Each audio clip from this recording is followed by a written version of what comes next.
And thanks so much for joining this Positive Psychology Tools for Coaches, Therapists, Leaders, and I figure really everybody else who wants to use the positive psychology tools to apply in their own life, but also to help others become happier and improve their own overall well-being. So it's really using the research from positive psychology, but it's applying this research, right? So it's not about reading hundreds of thousands of or hundreds of pages of each paper, which I know some of us love to do, but some people just like to see how we can apply the research. So some of you may know I'm the author of this I just dropped it, book Habits and Happiness, and it is, or it was, #1 bestseller on Amazon in self-help, happiness, and applied psychology. My work and the book have been endorsed. You probably know Dr. Tal Ben-Shahar from Harvard University. He's the one who really started the first program at Harvard and had, I believe, 1,200 students showed up, which was puzzling for them. You know, what's happening with the Harvard students? Why they not happier? What do they need so much to learn about happiness? And then you probably know Sean Aker, also from Harvard, who Tal Ben-Shahar was actually his mentor, and Tal Ben-Shahar is now also my mentor, a great friend. Kirsten Comerford, and like a number of other folks who endorsed my work, but that's not really what this is all about. So what this meetup is really all about, it's really helping our clients flourish. So this is really why we want to meet. It's really helping them flourish by using a number of different positive psychology models. And one that most of you are probably familiar is PERMA, which is introduced by Dr. Marty Seligman. And I was actually with Marty Seligman, Tal Ben-Shahar. This was last year when I presented at the National Positive Psychology Association. But the PERMA, and again, some of these tools you might know, and you're probably familiar with most, but maybe for some of you is, you know, refreshment kind of skill, and for some of us is new. So I'll just go through this quickly. So it's really, how can we help our clients increase positive emotions, right? Increase the joyful moments, increase the engagement. How can we help them to become more in the flow so they'll be happier? How can we help them with improving their relationships? You know, we know that based on the research, relationships and social connections are the #1 predictor of happiness. How can we help them find the meaning and purpose in life? And I don't mean just, you know, big meaning, why am I here? But even like small things, you know, like what we're doing here right now. You know, there is a big meaning for me why I'm doing this. I might have mentioned, but I am a certified positive psychology coach, certified NLP practitioner, and former globally certified Dale Carnegie trainer. And all of this is really my calling. I still have my full-time job. I work as an executive in a large financial firm. But this is the meaning for me, is to bring this tools that I've been learning for years to the rest of us, so we can apply with our clients. And it's really helping them accomplishment, to, you know, reach some kind of accomplishment. We all know that, you know, human beings is that we need to accomplish something, otherwise we are not happy. Also, what this meetup is really not about. I am not licensed psychologist, I'm not therapist, I'm not psychotherapist, you know, I'm not a medical doctor. I just want to put this up front. But what you know, we're not going to discuss, or I'm not going to teach social work or counseling, psychotherapy, because that's really not me. But we are going to introduce the tools that we're going to discuss that you guys can apply in your practice, whatever you do. And then I am sure that we're going to learn a lot from you folks, what you do that we can apply in our practice or coaching. Just a quick question: do you see all the slides, or do you see people on the right-hand side? Both. I see both. You see them both. So what I can do, I believe, because it might be a little confusing, let me let me let me mute everybody. So this way, I believe we'll all, disappear from the screen. So yeah, you want to mute everybody because. Sorry, go ahead, Michelle. Yeah, go ahead and mute because we can hear Gina. Okay, so let me then mute, and then you should be able to see the screen, and then we'll unmute again. Okay, so the screens are still there. Let's see. Give me just 1 second. Okay, so I can stop the video. So if you guys don't mind, I'm going to stop the video for everybody, and please then jump in when we come back. Is that?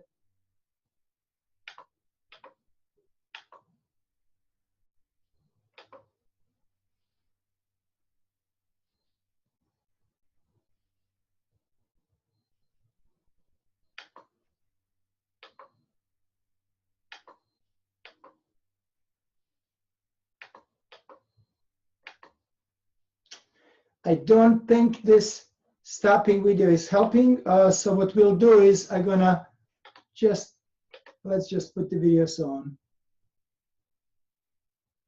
and then we'll move on in a second. Sorry. Okay.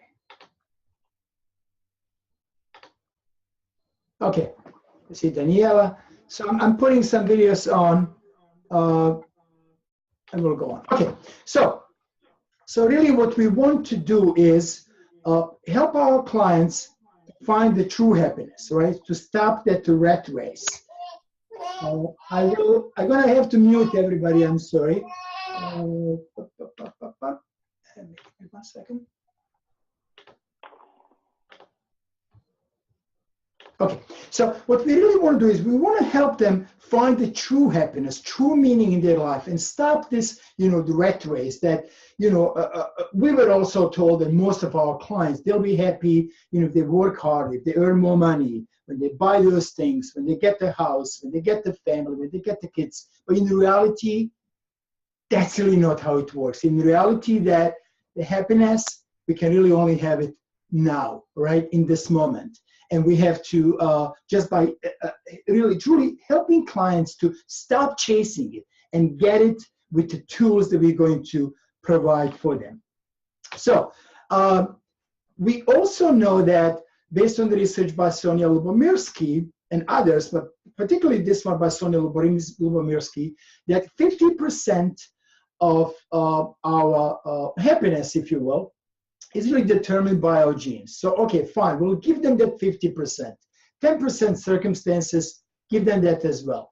But 40% or so, right? So it doesn't have to be, of course, 40% for everybody, for all of our clients. So some of them is 28, some of them is 45, I don't know, right? But there's a big chunk that is really based on intentional activity. We can help them shape this 40% so that they can increase their happiness level. If we look at, and I already heard that some of you folks are doing therapy, traditional psychology, which is really awesome, and I know I can learn a lot from you folks. And we know that traditional psychology was focused on helping people, getting from, -10, -5, -3, to get them to the baseline so they can function, right? And back then, that was really the therapist's job was basically finished when they can function. There's a lot of changing now. I see a lot of my friends, psychologists, psychotherapists, that are focusing, kind of moving toward, and I just heard from Michelle, moving more toward the coaching, toward more, not traditional psychology, but, introducing the whole mind-body thing where we help our clients truly improve their whole overall well-being. And so the positive psychology now is really focusing on taking folks from that baseline, taking them from 0 to +1, +2, +3, to really making them to, helping them become happier, right? And that's really the whole idea. I do a lot of workshops in corporate world. You'll see there is so much connection between profit and happiness. Everybody talks about positive psychology these days. You'll see Harvard Business Review, the Time Magazine, New York Times, Wall Street Journal, almost every day there's an article about it. So that we, as a coaches, as a therapist, as a leaders, really need to, even as a parents, I'm looking at one of the folks here who I know, need to really understand and see how we can help people that we lead, if you will, have a happier and more optimistic life, because if we do so, we know they will become more successful. On the screen, you'll see some of the statistics. This particularly came from Sean Eckhart, and we know that a lot of research where people are more successful in sales and more creative, more engaged. And if you're dealing with the business clients, this is really important, right? So you can use these statistics so that they can understand why becoming happier and more optimistic is really important. One of the first things that I do in my coaching sessions is I ask my clients to fill out the VIA survey. Some of you may be familiar, maybe most or all. The VIA survey, the website is VIACharac.org. It was founded by Dr. Marty Seligman. It is non-for-profit. I'm not associated with it, so I'm not really selling anything. But it is a great free tool for your clients to basically fill out a survey.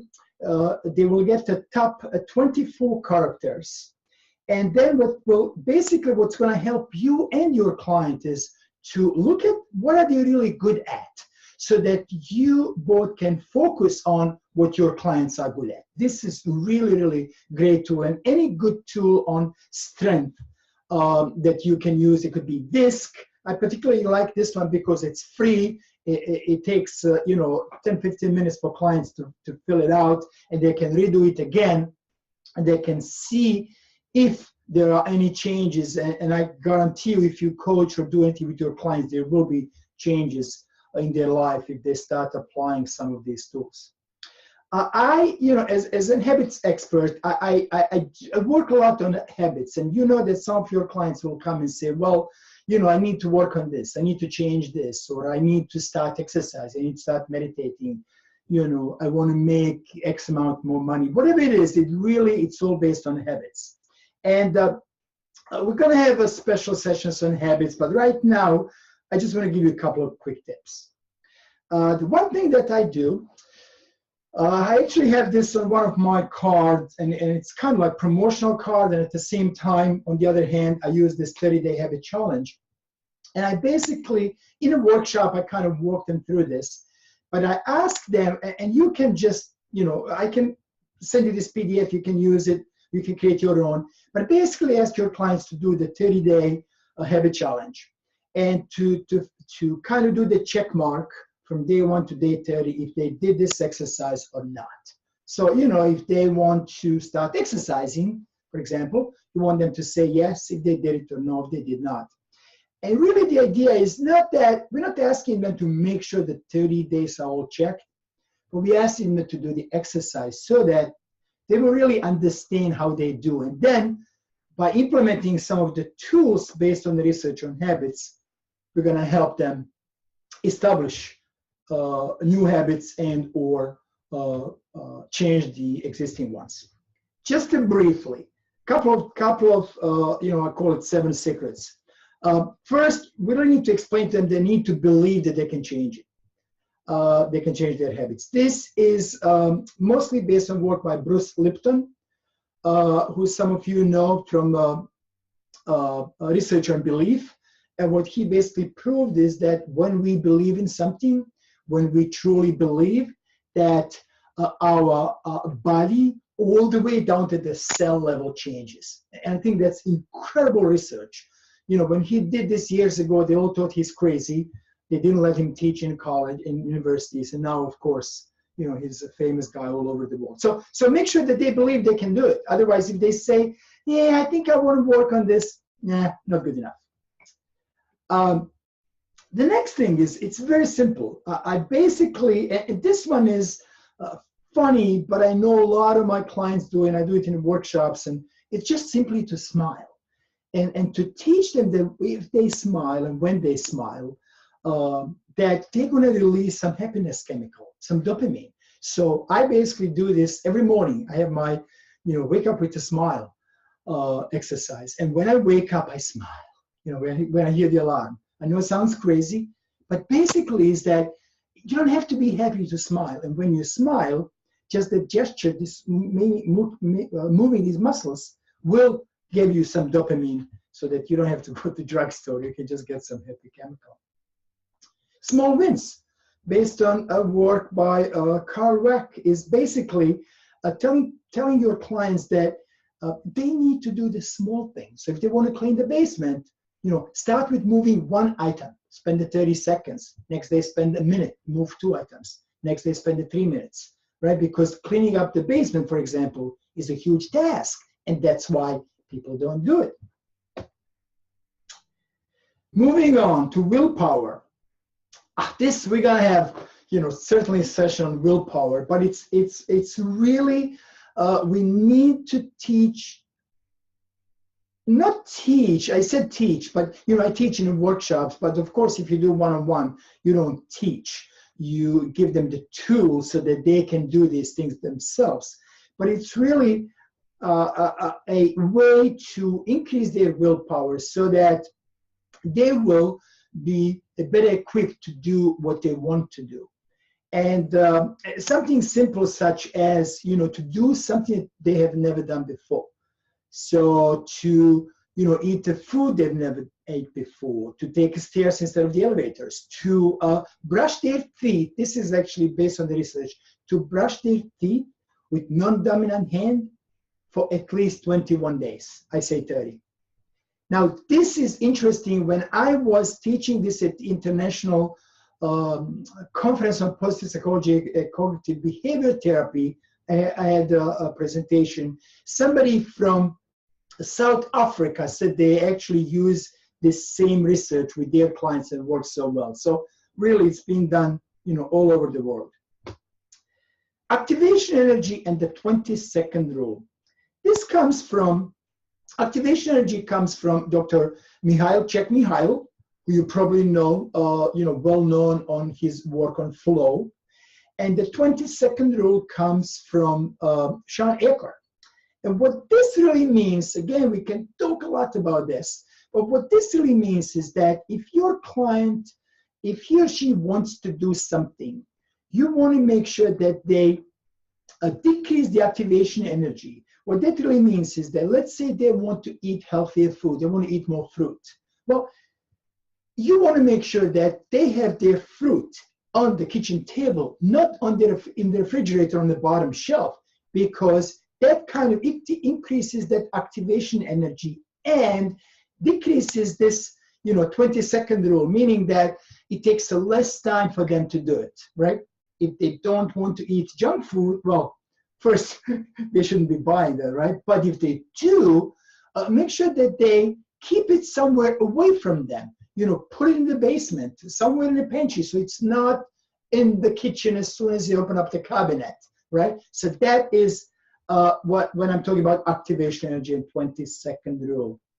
I know maybe I'm going too fast. I just want to introduce as many tools as possible, and then we can, certainly later on focus on other things. Accountability partner. I mean, that having an accountability partner and support group is extremely important. So make sure that when your clients want to do some change, that they do have an accountability partner. And if they don't, I suggest you be the one, like I am to my clients. Some people, support group work for some people, for others don't. So, see what works for them. And the other thing that I asked them to do is basically to make an announcement. Even William James, who back then quoted Alexander Bain, said that in the acquisition of a new habit or the living of an old one, we must take a public pledge. So basically, we want people to make an announcement, to tell their friends, to announce on Facebook, and again, we need to nicely explain why this is important and who do they want to tell. Certainly not, they don't want to have accountability partner, somebody who doesn't want to do certain things, such as a friend who doesn't want to do exercise. You don't want your client to have that friend be accountability partner for his or her exercise routine, right? So you want to make sure that they find people who will support them. Yeah, I was just saying actually earlier that just thinking of this when I, just like last couple of months ago in Philly at the International Conference of Post-Psychology, and these are all like therapists and psychologists and psychotherapists, CBT folks, and it's really interesting that how using the positive psychology tools really help all of us, right? All of us are dealing with the clients all over the world, and basically how number of same tools really work well across the world. And it's really, it was really interesting to see that.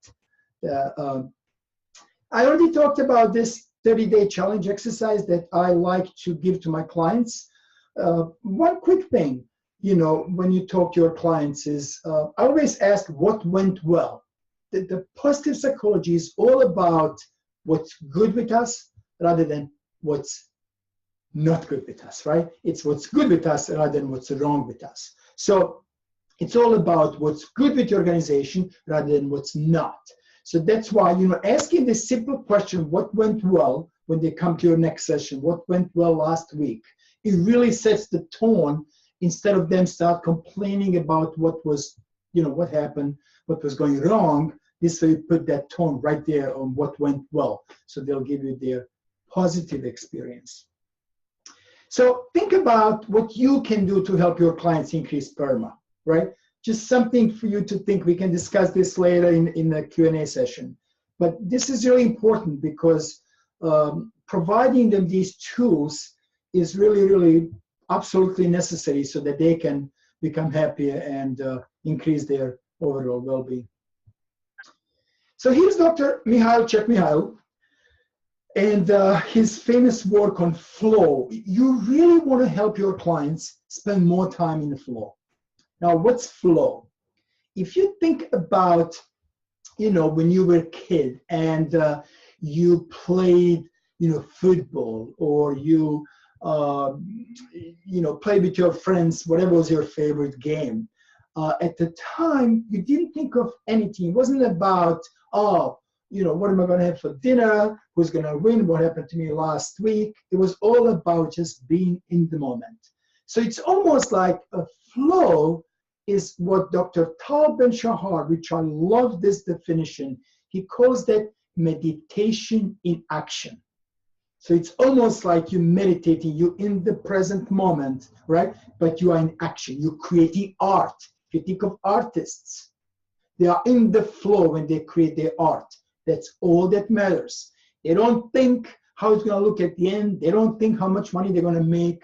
They're in the present moment. Now, what's really important to be in the flow, our skill has to be high and the challenge has to be high. Meaning that if the skill is low and the challenge is high, right, we're going to have apathy and worry. We're going to have anxiety, right? If the challenge is high, but we have no skill. If the skill, if the challenge is low, but the skill is high, we're going to be bored. Our clients will be bored. So just explaining this little tool, and again, we'll introduce tools how to help them become more in flow is really important. So helping clients to connect PERMA, which we talked about earlier, with the flow, really to enhance their satisfaction and improve performance in whatever they do. So if you look at the PERMA, and if we set the goal, so the relationship between the goal difficulty and performance is if the goal difficulty is high enough, like here, right? And the performance is high, right?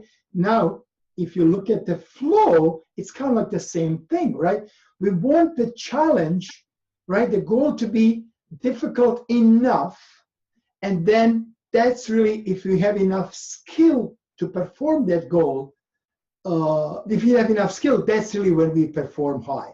Again, if you're dealing with the business clients, this is really important for us to understand so that we can provide them the tools to be more in the flow and connect the PERMA model of the happiness with the flow.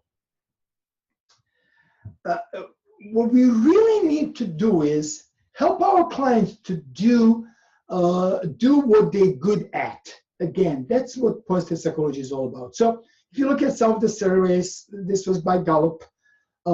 This slide, by the way, the credit goes to Dr. Taban Shahar. I stole this out of his presentation. So it's if you look at the managers, who do what they really do best every day, they are 38% more likely to be in high productivity business units. So you want your business clients to do what they're really good at, what they're best at, right? Rather than what they're not good, because most of us are focusing on what we're not good at. And now I'm not saying that they shouldn't be doing things that they're not good at, but if they have an opportunity to do mostly what they're good at and have somebody else do things that they are not as good, they will perform much better. Mindfulness, you hear this everywhere these days. It's almost like a really overused term.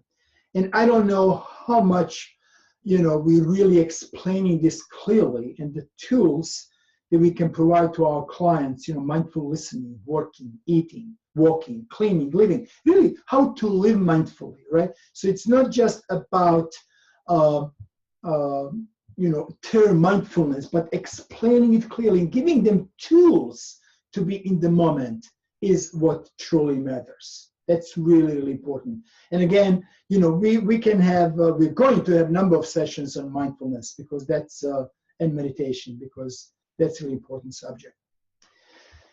Setting up goals. Some of us are helping clients set their goals, regardless if that's in their personal life, business, anywhere. And what we really want to help them is to set the self-concordant goals, to set the goals that is really important for them, right? Many of us set the goals that are given to us, if you will, by our friends and family and, parents. And I'm not saying, I know some of us are parents here, so gotta be careful. I'm not saying don't, set the goals for your kids. Of course we should, but we gotta be careful because when I'm looking at my watch, I want to actually share quickly a story because I think it's important for some of us dealing with the clients. When I used to teach Dale Carnegie program, and again, I used to do this just for fun once a week, I had a student who came one day and said, basically, here's the story. Everybody in his family was a doctor. His mom, his dad, his uncle, his aunts, and of course they wanted him to become a doctor. So he did. He went to school. He's got his doctor, MD. He started his own practice, and then one day he came to his parents and said, "Mom, Dad, I love you so much, but I know you wanted me to be a doctor. I know you spent so much money, but I quit." And when everybody was like getting goosebumps. What do you mean you quit? They spent a fortune. But we got to be, it's really good, life experience story to be careful, what we do and how we set the goals for our kids. So self-concordant goals are important. Another quick exercise with your business clients. Have them what they're really passionate about. So maybe just write a list of, here's what I'm passionate about. Have them write a list of their strengths. And they can take this from the list of the VIA survey. They can come up with their own list. It really doesn't matter. And then have them to overlap and look at what they're really passionate about and what they're good at. And if you look at these two, when they overlap, that truly is a great zone of a great leadership. I am just going to quickly mute everybody. Sorry, I'm just hearing some noise. Okay, and I will unmute you quickly. So yeah, so this is really good exercise with your business clients and even with your other clients. So Kaizen, some of you are probably using this already. it is really helping our clients to achieve a big goal, if you will, by helping them achieve a small goal first. So Kaizen on Japanese stands for Kai, stands for change, and Zen means good. So I guess it's a good change. But if you look at, again, we can just have a session on Kaizen, and we should. It is the way that I use it with my clients is really helping them implement a small change. So small improvements, just like the small wins that we talked about earlier, having them implement a small change so that, if they want to start exercise and they haven't done it for years, do it for a minute, 5 minutes, 10 minutes, and so on. Don't say to yourself, I'm going to start exercising 45 minutes a day, every day for the rest of my life, because chances are our clients are going to fail if that's how we're going to support them. And this, Kaizen approach is being applied in healthcare, psychotherapy, life coaching, government, banking, so many industries. And so I think most of these tools, but I just wanted to say so that we know what's going on. Nathaniel Brendan, I don't know if you guys use this, sentence completion. You might want to use this with your clients, but it's basically, here's some examples of sentences, right, that you can start, that they can start, depending on what they really want to achieve in life. And this is really helping them, improving their self-esteem mostly. And then we are going to basically ask them to do, say, 6 to 8 endings. So they might say, to bring 5% more happiness to my life, ... And what are they going to do, right? So let them write down 6 to 8 endings. There's no right or wrong answer, no judging. And I actually, when I teach habits, I like them to create a habit out of this, to do it for like 30 days. Have a different sentence. You may even have the same sentence for clients that something is, let's say, very important. Maybe, improving relationships. So maybe for them is, to bring 5%. Again, we're talking again, Kaizen, small wins, right? 5%, 15%. We're not saying, oh, let me 100% improve my relationships. It doesn't work that way for most of us. So they can come up with their own to bring, 5% or 10% such and such in my life, and then have them do the endings. And they can actually do the same one for many, for 21 days to 30 days, if this is what's important for them. And if you also know that's what's important for them. Some of you may have done this best possible self-exercise, well-known tool, introduced first by Dr. Laura King. And it's basically, if you sit down in one-on-one, or you can even explain, and clients can do this at home, it's basically for them to think about the life in the future, to imagine that everything has gone as well as it possibly can, and then tell them that they've worked so hard accomplishing their goals, and now you want them to write about it. This is really just a quick snapshot. I think we need to spend much more time on this if you haven't done this before. But it's basically, I want clients to sit down, almost like to meditate, to close their eyes, to truly imagine this, to feel it, to touch it, right? Not just to, so to truly see it in their mind's eyes, and then open up their mind's eye, open up their eyes, and then write about it. A really, really great exercise. I've done it many times in workshops and with one-on-one. It works really well.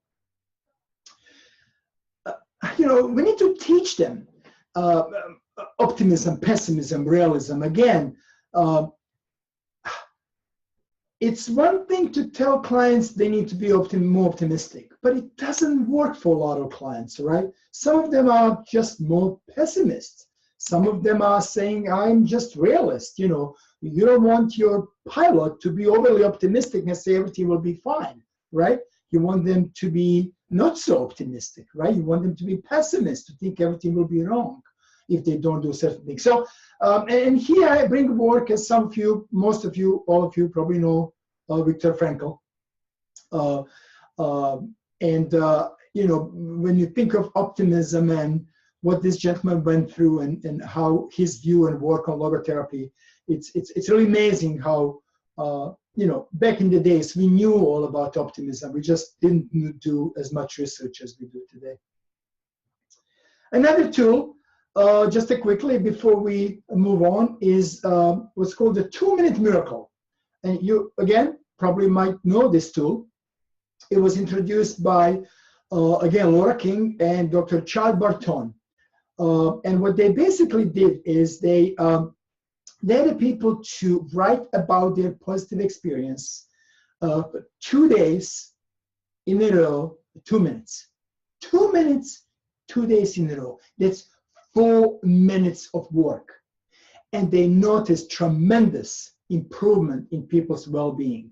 Now, if you think about, if this simple exercise can improve people's well-being, it's just unbelievable. Now, we all know there's so much research on journaling, and there are other journaling exercises, but this is, the short one that you can introduce to your clients. Chad Barton actually said something really interesting, which I'm kind of like proud of, and I had a discussion with him. He basically said that what's happening is that the scientists, what they do is, so they'll get the funding, and I don't know if we have a scientist on the call, but we're going to open it up if we do, to let us know if Dr. Chad Barton and I'm correct here, which I believe I am.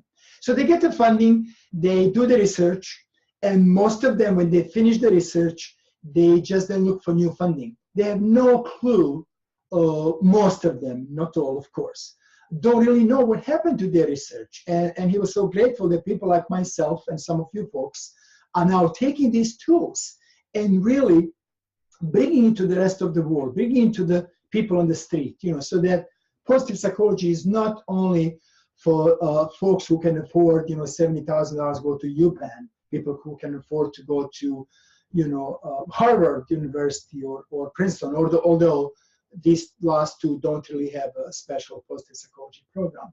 But it's really, how do we take this with the rest of us? How do we take these tools to the street and teach everybody else? That's really what this meetup is all about. I almost always, when I do the workshops, I think of and I talk about Peter Drucker. You all know him as Business Week called him the man who invented the management. And when Peter Drucker was getting old and he wasn't really able to travel much anymore, he would introduce the world leaders to his home and had a weekend workshop, Friday through Sunday. And on Sunday evening, he would tell them, on Monday, don't tell me how great this was. Tell me, what are you doing differently? And I know we did this very short, 35 minutes, but this is really the main thing. Anytime I teach something, it's not about, in the workshop that we have a good time and we have a fun. It's not about that we give tools to people. It's about what are they doing differently, what are you doing differently, and it's about what are your clients are going to be differently based on these tools. So just quickly, then we're going to have about 20 minutes for Q&A. Just quickly on, why become a member of this meetup. When I started it, it was really I was thinking of just for the Princeton folks locally. But then I have so many colleagues who just want to learn more about this and want to use these tools with their clients. And I realized that it's really much bigger than doing this locally in Princeton. So we're going to have monthly live webinars. We're going to have a special positive psychology guests. Many of my colleagues, I was actually just thinking, somebody will say, why didn't we talk about gratitude? I don't know if you've seen this latest little book of gratitude, and it's by my great friend and colleague, Bob Emmons. You probably heard of him. He's a really famous guy for the research on gratitude. So somebody like him, and we're going to try to bring many guests that will give us an opportunity to ask them questions directly. I will provide one-on-one sessions with everybody as a part of this meetup group. We're going to have a monthly in-person workshop, but if some of you don't live locally, we're going to do the broadcast kind of like all over the world. So we're introducing new tools that will be able to broadcast it so you'll see it from home. You're going to have access to tools, articles, ton of latest research that will be provided on the special site for you folks. Certain discounts, and there are 5 online programs, and I think each one is like listed at $200 that you will get as a part of this, being a member of this group. Let's see what else. You're gonna get signed book. It's gonna be like really a lot more. If you want, I can briefly later on, if we have a time, I'll walk you through and show you some of the online programs, but I don't want to do this now. I want to leave us a time for, I want to give us all this time for question and answers, either positive psychology, Meetup, something that we discussed, something we didn't discuss, any question. If I cannot answer, I will let you know, and then I will look for answers. So let me just unmute everybody and we can start talking.